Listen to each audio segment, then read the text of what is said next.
এই যে আমাৰ চুবুৰীয়া ৰাজ্যখিনি আমাক প্ৰতিটো মুহূৰ্তত আচলতে আক্ৰমণক লক্ষ্য কৰি লৈ যেনেধৰণে ঘটনাটো গোটেই স্বাভাৱিক ধৰণে ধৰি লোৱা গৈছে তেনেকুৱা স্বাভাৱিক আচলতে হৈ থকা নাছিল।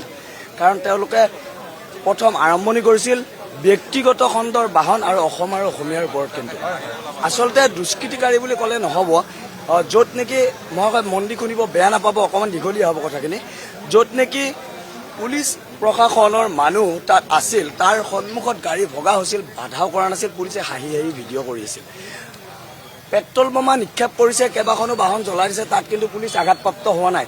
তাৰ পৰা এটাই আউটপুট ওলাই আহে, ক'ৰবাত নহয় ক'ৰবাত মেঘালয়ৰ প্ৰশাসন তেওঁলোকৰ লগত অকণমান বুজাবুজি আছে, কিন্তু সেইটো তেওঁলোকৰ আভ্যন্তৰীণ দিশ, তাত মই ক'বলগীয়া মোৰ একো নাই।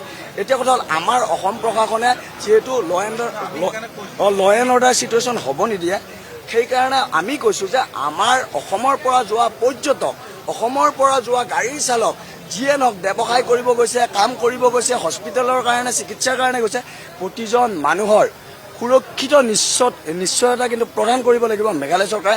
আৰু যদি সেইখিনি কথাত উপনীত নহয় তেতিয়াহ'লে কিন্তু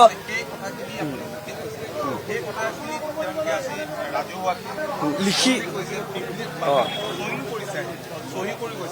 মুখ্যমন্ত্ৰীগৰাকীৰ লগত মাননীয় মুখ্যমন্ত্ৰীয়েও কথা পাতিছে, ময়ো কথা পাতিছোঁ, আৰু ডেপুটি চিফ মিনিষ্টাৰৰ লগতো কথা পতা হৈছে।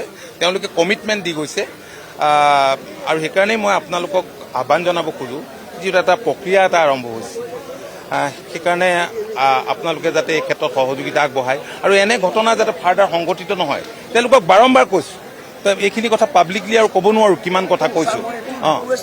হয়, আমি এটা ভুক্তভোগী, আমি বুজি পাইছোঁ। কথা আছে এই যে এটা ইনচিডেণ্টটো বহুত ডাঙৰ 2024 চনত, 25 চনত, 26 চনত এনেকুৱা ধৰণৰ মানে ইনচিডেণ্টবিলাক কৰিলে, তেখেতসকলে ঘটনাবিলাক ঘটালে। কিন্তু আমি তেনেকুৱা ধৰণৰ সৰু সুৰা ঘটনা তাত আমি ভুক্তভোগী। নিজে মই গাড়ী চলাওঁ, নিজে তাত গৈ আমি ভুক্তভোগী যে তাতে আমি যিবিলাক আমি ফেচ কৰিব লগা হয়, আমি কিন্তু সেইবিলাক আমি মিডিয়াত বা ছ'চিয়েল মিডিয়াত আমি প্ৰচাৰ নকৰোঁ। কিয় নকৰোঁ? যে সেইবিলাক বস্তু যাতে বাহিৰৰ ৰাজ্য বা ৰাষ্ট্ৰবিলাকে গম নাপায়। গম পালে সেই ৰাজ্য বা ৰাষ্ট্ৰৰ পৰ্যটকবিলাকে গম পালে আমাৰ উত্তৰ পূৰ্বাঞ্চললৈকে তেখেতসকলে পৰিভ্ৰমণ কৰিবলৈ নাহে। সেইকাৰণে আমি সেইবিলাক বস্তু লুকাই ৰাখোঁ। তেনেকুৱা ধৰণৰ ঘটনা বহুত ঘটি থাকে। সেইবিলাকে আপোনালোকে চৰকাৰৰ লগত আলোচনা যিহেতু হৈছে আজি, সেইবিলাক কথা আপোনালোকে ব্যক্ত কৰিব। আমি বহুত ভুক্তভোগী। আপোনালোকে তথ্যখিনি দিলে আমি একদম স্পেচিফিক যদি তেনেকুৱা তথ্য দিয়ে, তেতিয়া আমাৰ কাৰণে অলপ আলোচনাবিলাক সুবিধা হ'ব।